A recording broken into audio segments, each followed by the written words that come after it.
காளியா சொன்னதை கேட்டுட்டு ஆரியன் காளியாவை பார்த்துட்டு என்ன சொன்னாருன்னா, காளியா, இந்த விஷயம் என் குடும்பத்தில் இருக்கிற யாருக்கும் கண்டிப்பாக தெரியவே கூடாது.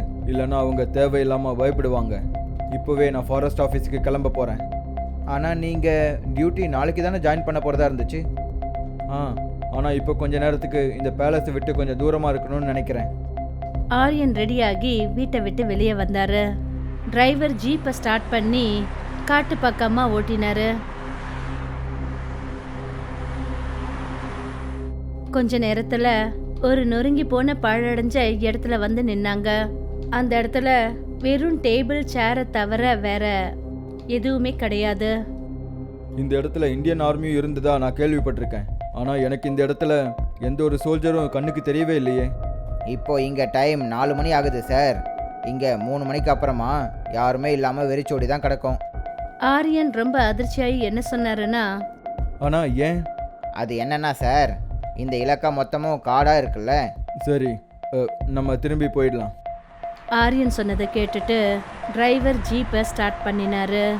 ஆரியன் ரொம்ப ஆழ்ந்த யோசனையில வெறிச்சோடி போன ஆள் நடமாட்டமே இல்லாத அந்த காட்டை கூர்ந்து பார்த்துக்கிட்டே ஜீப்ல ரொம்ப அமைதியா உட்கார்ந்துருந்தாரு. அப்பதான் திடீர்னு ஆரியனோட பார்வை ரொம்ப தூரத்துல வெளியே வந்துட்டு இருந்த அந்த கருப்பு புகை மேல பட்டுச்சு. ஜீப்பை நிறுத்துங்க டிரைவர். இந்த கருப்பு புகை எங்கேருந்து வருது? இங்கேருந்து கொஞ்சம் தூரத்தில் ஒரு கிராமம் இருக்குது. அப்புறம் நம்ம காளியாவும் அந்த கிராமத்தில் தான் சார் இருக்கான். ஆனால் நாம் அங்கே போகணும்னா ரொம்பவே மோசமான பாதை தான் இருக்குது. ஜீப்பில் போக முடியாதா என்ன? போக முடியும் சார், ஆனால் ராத்திரி ஆகிறதுக்கு முன்னாடி நம்ம திரும்ப வந்தே ஆகணும். இல்லைன்னா ராத்திரி முழுக்க நம்ம கிராமத்தில் தான் இருந்தாகணும். ஏன்? கிராமத்து ஜனங்க ராத்திரியில் திருப்பி அனுப்ப மாட்டாங்க சார். ஆரியன் அவருடைய ஜீப்பை காளியாவோட கிராமத்தை நோக்கி போக சொன்னாரு. டிரைவர் அந்த ஜீப்பை ஒரு மண் ரோட்ல திருப்பினாரு. கொஞ்ச நேரத்துல ஆரியனோட ஜீப் ஒரு கிராமத்துல போய் நின்னுச்சு. ஆரியன் பார்த்தாரு, அந்த கிராமத்துல ஒவ்வொரு வீட்டு கூரைக்கும் மேல ஒரு பானை தொங்கப்பட்டிருந்தது. எல்லா வீட்டு கூரையிலையும் எதுக்கு இந்த பானை இருக்கு? அதுக்குள்ள என்ன எரிஞ்சுக்கிட்டு இருக்கு? அதுக்குள்ள இருந்து எனக்கு ரொம்பவே மோசமான வாடை வந்துகிட்டு இருக்கே. எனக்கு எந்த ஒரு வாடையுமே வரலையே சார். இந்த கிராமத்து ஜனங்க ரொம்பவே மூட நம்பிக்கையோடு இருப்பாங்க. சரி வாங்க போகலாம். இப்படி சொல்லிட்டு டிரைவர் ஜீப்ல போய் உட்கார்ந்தாரு. ஆரியன் அந்த ஜீப்புக்குள்ள உட்காரதான் போனாரு. அப்பதான் ஆரியனோட காதுகள்ல ஒரு வயசான அம்மாவோட குரல் கேட்டுச்சு. நான் இப்பதான் நீ சொன்னது கேட்டேன். இந்த புகையில உனக்கு கெட்ட வாடை வரா மாதிரி நீ சொன்னியே.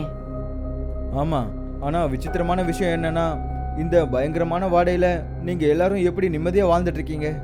அப்படின்னா இதுக்கு அர்த்தம் நீ அவளை பார்த்துட்ட. அவளுடைய நிழல் உன் மேல பட்டுடுச்சு. அவளோட நிழல் மட்டும் ஒரு பெண் மேலேயோ இல்லை ஆண் மேலேயோ பட்டுடுச்சுன்னா அவங்களோட நரம்புகளை அழிச்சுடுவா. நீ அவளை பார்த்துருக்க. அவங்க சொல்கிற விஷயம் எதையும் கேட்காதீங்க சார். வாங்க இங்கேருந்து போயிடலாம். ஆனால் ஆரியன் டிரைவர் சொன்னது எதையுமே காதில் வாங்கல. அப்புறம் அந்த வயசான அம்மாவை பார்த்துட்டு சொன்னாங்க, நீங்க யாரை பத்தி பேசிட்டு இருக்கீங்க? லாவண்யா ஒரு பிசாசு. ஆரியன் அந்த கிராமத்துல ரொம்ப வித்தியாசமா உணர ஆரம்பிச்சாரு. ஆரியன் உடனே ஜீப்ல உட்காந்துட்டு டிரைவர் கிட்ட என்ன சொன்னார்னா, சீக்கிரமா போ. அந்த வயசான அம்மா நடுநடுங்கிக்கிட்டு பேசினது எல்லாமே ஆரியனோட காதுல விழுந்தது. உனக்கு உன்னுடைய வாழ்க்கை முக்கியம்னு நீ நினைச்சினா இப்பவே உன்னுடைய குடும்பத்தை கூட்டிக்கிட்டு இங்க இருந்து போயிடு. உனக்கு அநேகமா தெரியாது, எந்த பேலஸ்ல நீ தங்கி இருக்கியோ அது சபிக்கப்பட்டது. உன்ன மாதிரி எத்தனையோ ஃபாரஸ்ட் ஆபீசருங்க வந்திருக்காங்க. நான் சொல்றத நம்பு. அவங்கள யாருமே திரும்பி உயிரோட போனது கிடையாது. அப்படி நீ நம்பலன்னா இங்க இருந்து போகும்போது அந்த சுடுகாட பார்த்துட்டு போ. உன்ன மாதிரி எத்தனை ஃபாரஸ்ட் ஆபீசருங்களும் அவங்களோட குடும்ப நபர்களும் அந்த சுடுகாட்டுல புதைக்கப்பட்டிருக்காங்கன்னு உனக்கே தெரியாது. அவங்களோட இதயத்தை பிடுங்கி அந்த லாவண்யா சாப்பிட்டுட்டா. இப்ப அவ உன்னை தேர்ந்தெடுத்திருக்கா. அப்புறம் உன்னுடைய குடும்பத்தை. திடீர்னு டிரைவர் ஜீப்பை ரொம்ப வேகமா ஓட்டினாரு. கொஞ்ச நேரத்துக்கு அப்புறம் திடீர்னு ஆரியனோட பார்வை ஒரு பெரிய இரும்பு கேட்டு மேல பட்டுச்சு. ஆரியன் உடனே அந்த டிரைவர் கிட்ட சொன்னாரு, ஜீப்பை நிறுத்துங்க. ஆனா டிரைவர் ஆரியன் சொன்னதை மறுபடியும் கேட்காம போய்கிட்டே இருந்தாரு. நான் உன்கிட்ட தான் சொல்கிறேன், ஜீப்பை நிறுத்து. ஆரியன் சொன்னதை கேட்டுட்டு டிரைவர் நடுக்கத்தோட என்ன சொன்னாருன்னா, நம்ம ரொம்ப சீக்கிரமாகவே நம்மளோட மாளிகைக்கு போயாகணும் சார். நான் உன்கிட்ட என்ன சொல்கிறேனோ அதை மட்டும் செய். டிரைவர் அவருடைய காலை பிரேக்ல வச்சாரு. ஆரியன் ஜீப்பை விட்டு இறங்கி அந்த கேட் கிட்ட போனாரு. நாலாபுறமும் ஒரே புகை மண்டலமா இருந்தது. ஆரியன் அந்த கேட்டை திறந்தாரு. அது ஒரு பெரிய சுடுகாடு. ஆரியன் உடனே அந்த டிரைவரை பார்த்துட்டு என்ன சொன்னார்னா, இது எந்த மாதிரியான சுடுகாடு? இது ரொம்பவே பழைய ஆங்கிலேயர் காலத்தில் இருந்த ஒரு கிறிஸ்டியன் சுடுகாடு சார். இங்கே யாரும் வரமாட்டாங்க சார். நீங்கள் இதை பார்க்கலையா? இங்கே இருட்டையும் அமைதியையும் தவிர வேற எதுவுமே கிடையாது. ஆரியன் அந்த சுடுகாட்டுக்குள்ளர போனாரு. வேற வழியே இல்லாம டிரைவரும் ஆரியன் பின்னாடியே வந்தாரு. அப்போதான் பின்னாடி இருந்து ஆரியனோட காதுகள்ல ஒரு வயசான மனிதரோட குரல் கேட்டுச்சு. நீ யாருன்னு சொல்லு. நான் ஒரு ஃபாரஸ்ட் ஆஃபீஸர். திடீர்னு அந்த வயசான ஆளு டிரைவரை பார்த்துட்டு ரொம்ப கோவத்தோட கத்தி என்ன சொன்னார்னா, இங்க இருந்து போயிடு. உன்னால தான் எத்தனையோ அப்பாவி ஜனங்க அவங்களோட உயிரை தேவையில்லாம விட வேண்டியதாயிடுச்சு. அரசாங்கம் உங்களுக்கு தூக்கி போடுற அந்த பிச்சை காசுக்காக நீங்க எல்லாரும் இப்படி மாறிட்டு இருக்கீங்களா? நீங்க எதுக்காக இப்படி பேசிட்டு இருக்கீங்க? நீ அந்த பிலிப் பேலஸ்ல தான் தங்கி இருக்க. ஆமா, அது உங்களுக்கு எப்படி தெரியும்? இந்த கவர்மெண்ட் டிரைவரை நான் எப்போ பார்த்தனோ அப்பவே நான் புரிஞ்சுக்கிட்டேன். ஆரியன் கத்தி அந்த வயசான ஆள்கிட்ட என்ன சொன்னார்னா, யாராவது எனக்கு புரிய வைங்களேன். இங்க அப்படி என்னதான் விஷயம் நடந்துட்டு இருக்கு? நான் காளியோட கிராமத்துக்கு போனப்பவும் அங்க இருக்கிற ஜனங்களும் என்ன இந்த மாதிரி தான் பார்த்தாங்க. என்னை ஏதோ ஒரு ஆடு மாதிரி பார்க்கறாங்க. என் தலையை யாரோ வெட்ட போற மாதிரி பார்க்கறாங்க. அப்படின்னா உனக்கு தெரியாதா? நீ செய்யற ஒவ்வொரு விஷயங்களும் ஜனங்களுக்கு ஏன் விசித்திரமா இருக்குன்னு தெரியாதா? அப்படின்னா நிஜமாவே நேத்து ராத்திரி நீ அந்த பிலிப் பேலஸ்ல எதையும் பார்க்கவே இல்லையா? அந்த வயசானவர் சொன்னதை கேட்டதும் ஆரியன் ரொம்பவே அதிர்ச்சி ஆயிட்டாரு. அந்த வயசானவர் கேட்ட ராத்திரி நடந்த விஷயத்த அவர் சொல்லத்தான் வந்தாரு. நீ அந்த பிலிப் பேலஸ்ல என்ன பார்த்தன்ற விஷயத்த எனக்கு சொல்லிடாத. எனக்கு எல்லாமே தெரியும். ஆனா அது உங்களுக்கு எப்படி தெரியும்? நான் இந்த விஷயத்தை பத்தி அந்த காளியாவை தவிர வேற யார்கிட்டையும் எதுவும் சொல்லலையே.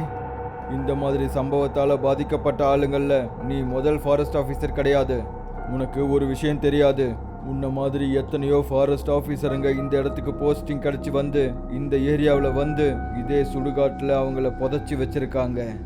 ஏன்னா இந்த அடர்ந்த காட்டு பகுதி லாவண்யா பிசாசோடது. உனக்கு முன்னாடி இந்த அரசாங்கம் எத்தனையோ ஆளுங்களை அந்த மாளிகையில் தங்கறதுக்காக அனுப்பி வச்சிருக்கு.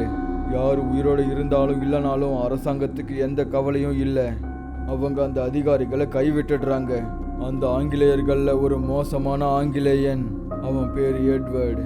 அவன் செஞ்ச காரியங்களுக்கான தண்டனையை தான் இப்போ இந்த இலாக்கா அனுபவிச்சிட்டு இருக்கு. சரி, அந்த லாவண்யா பிசாசி யாருன்னு சொல்லுங்க. அந்த வயசான பாட்டியும் என்கிட்ட இதை பற்றி தான் சொல்லிட்டு இருந்தாங்க. லாவண்யா ஒரு பயங்கரமா தெரியக்கூடிய ஒரு பயமுறுத்துற பிசாசா இருக்கா. அவளோட கால் ரொம்ப பெருசா அகலமா பின்னாடி பார்த்து நடக்கக்கூடியது. அதோட தீய சக்திகள் நாம யோசிக்கிறத விட ரொம்பவே அதிகமா இருக்கும். அப்புறம் அவளால வேற யாரோட உருவத்துக்கும் ரொம்ப சுலபமா மாற முடியும். அவ உன்னை பார்த்துட்டா. ஒரு அழகான பொண்ணோட உருவத்துல வந்து அவ உன்னை பார்த்துட்டா.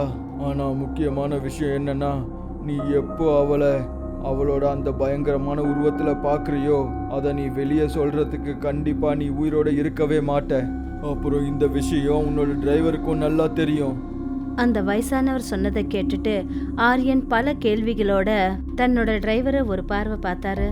ஆரியன் தன் பக்கமா பார்க்கறத பார்த்துட்டு டிரைவர் அதிர்ச்சியாகி என்ன சொன்னார்னா, நான் உங்ககிட்ட சொல்லணும்னு நினச்சேன் சார். ஆனால் என்ன ஒரு சக்தி தான் வேண்டான்னு தடுத்திருக்கு. அதாவது நான் இந்த எல்லா விஷயத்தையும் உங்ககிட்ட சொல்லக்கூடாதுன்னு சொல்லியிருக்கு. ஆனா இங்க பாருங்கய்யா, இந்த மாதிரி விஷயங்கள்லாம் புத்தகங்கள்லயும் கதையிலயும் படிக்கிறதுக்கு நல்லா இருக்கும் தான். ஆனா உண்மையாவே இந்த மாதிரி விஷயங்கள் நடக்குமா? எனக்கு நல்லாவே தெரியுது. அதாவது உன் மனசுல நிறைய கேள்விகள் இப்போ வருது இல்ல. வா, நான் உனக்கு சில விஷயங்களை காட்டுறேன். அதை பார்த்தனா ஒருவேளை உன் மனசுல இருக்கிற கேள்விகளுக்கு விடை கிடைக்கலாம். இப்படி சொல்லிட்டு அந்த வயசான ஆளு ஆரியனை அந்த சுடுகாட்டில் இருக்கிற ஒரு பழைய சிறைச்சாலைக்கு கூட்டிட்டு போனாரு. ஆரியனோட கண்கள் அதிர்ச்சியில அப்படியே உறைஞ்சு போயிடுச்சு. அங்க 2 பிணங்கள் இருந்தது. அவங்களோட நெஞ்சில இதயத்தை காணோம். அவங்கள பார்க்கும்போதே அப்படி தெரிஞ்சது. நீ பார்த்தல இந்த 2 பேரோட உடம்புக்கும் என்ன நிலைமை வந்திருக்குன்னு. இவங்கள வேற யாரும் கிடையாது, அந்த லாவண்யா தான் இவங்கள கொன்னது.